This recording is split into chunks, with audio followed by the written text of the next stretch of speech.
What's up, guys? This is Higgins from Legal Automations. I'm on a quest to try out every filament in every color, and today we're taking a look at Polymaker's PETG in dark green.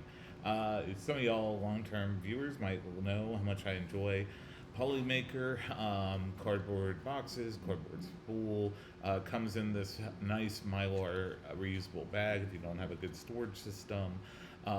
Tabs pretty easy open, even though I may struggle at times, but we're going to get that cleanly, nope, we're going to get that open, and we're going to show you the direct color, which is this amazingly dark green in PETG. As you all know, here at Legal Automations, we always dry our filament, so I'm going to go ahead and put this in the filament dehydrator or dryer for about 6 hours, and we will see you shortly. So anytime we're working with a new filament, we always decide to print a bench sheet with generic settings here in Bamboo Studio.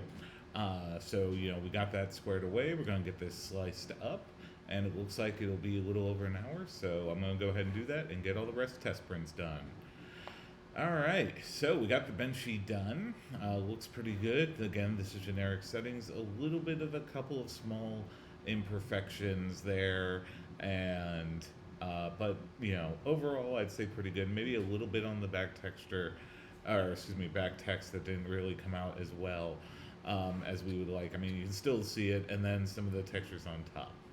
Next up, we print out the dimensional cube. This just helps us to determine if there's anything particularly wrong with the printer or filament itself.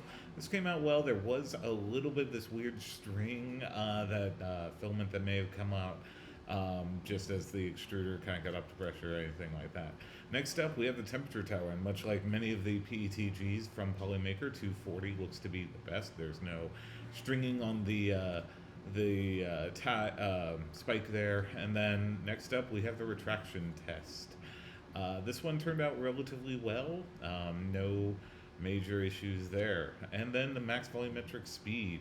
So like many of Polymaker's PETG, prints relatively fast at 28 millimeters cubed without any sort of distortion. Sometimes it'll go a little bit slower, particularly if you're looking for something detailed. But if you need speed, this is it. Overhang.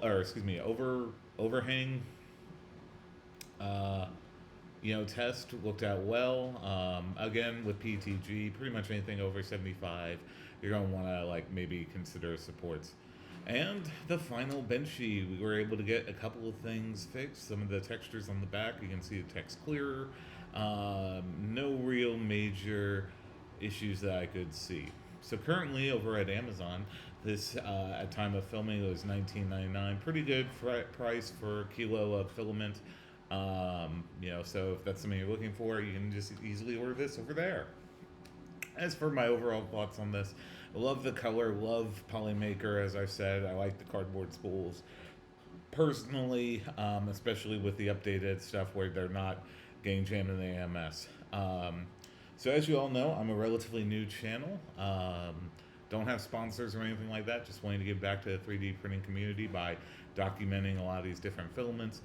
So if I appreciate a like, comment, subscribe, sharing with your friends, that kind of thing. Anyway, this has been Polymaker's PETG in dark green, and I've been Higgins for Legal Automations, and I hope to see you on the next review. Thanks.